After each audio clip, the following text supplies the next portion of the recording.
مہر کتنا ہونا چاہیے؟ حکیم الامت مولانا اشرف علی صاحب فرماتے تھے مہر مثل ہونا چاہیے. شیخ الاسلام مولانا حسین احمد کہتے ہیں مہر فاطمی ہونا چاہیے 480 درہم یا 500 کے قریب. سید سلیمان ندوی نے اپنی بیٹی کا نکاح حضرت مدنی سے پڑھوایا اور وہ خلیفہ تھے مولانا اشرف علی کے، ان کو خط لکھا کہ بیٹی کا نکاح مولانا حسین احمد مدنی نے مہر فاطمی پر پڑھایا. حکیم الامت نے لکھا کہ سلطنت سلیمانی میں عروسہ اپنے حق کے شرعی مہر مثل سے کیوں محروم کر دی گئی؟ سمجھ گئے بات؟ مولوی کو تو سمجھنا چاہیے. سید سلیمان نے خط حضرت شیخ الاسلام کو بھیجا.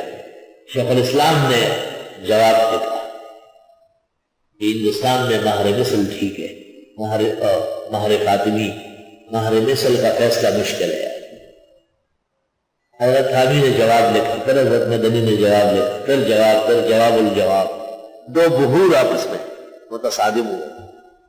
مولانا اشرف علی مہر مثل ثابت کر رہا ہے اور حضرت شیخ الاسلام مہر فاطمی.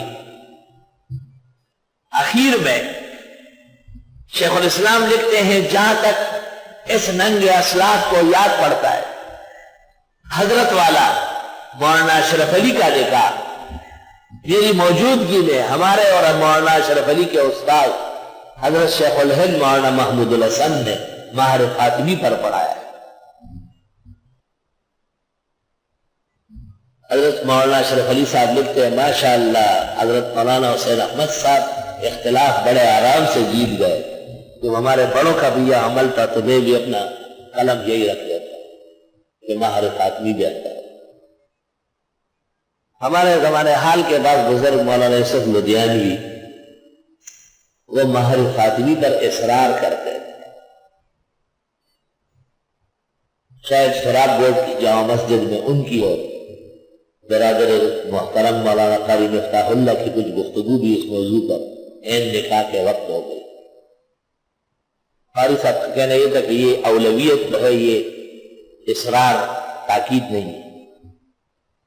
قاری صاحب کا میدان نفس مسئلہ ہے، مولانا لدھیانوی کا کام اصلاح بھی تھا. دونوں میدان علیحدہ رہتا ہے. بات نکاح سے بھی دنیا میں ہوئے، نکاح کے دوران مناظرہ ہوا ہے. یہ مولانا عبدالغنی صاحب جن کا نام ابھی میں نے لیا، جو 40 سال مظلوم کھڈے میں شیخ التفسیر اور استاد الحدیث رہے، ان کا نکاح تھا شمس آباد میں، وہاں اٹک. ان کے والد تھے مولانا سعد الدین صاحب، وہ حضرت نانوتوی مولانا احمد علی مولانا محمد مظہر نانوتوی ان سب کے شاگرد تھے. مولانا عبدالحی لکھنوی کے. اور اس طرف سے جو مولانا کے سسر تھے مولانا مفتی محمد عمر صاحب شمس آباد، وہ بھی غالباً مولانا مظہر نانوتوی یا مولانا قطب الدین صاحب کے شاگرد تھے، بڑے علماء میں تھے.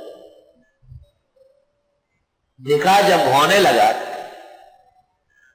تو تعارف عروس اور عروسہ میں اب کافی ہے یا جد بھی ہونا چاہیے؟ مفتی محمد عمر شمس آباد نے کہا کہ اب کے ساتھ جد بھی ہو، فلاں کا بیٹا فلاں کا پوتا، فلاں کی بیٹی فلاں کی پوتی. مولانا سعد الدین نے کہا کہ ذکر الجد عبث ہے، ذکر الاب تعارف تاب.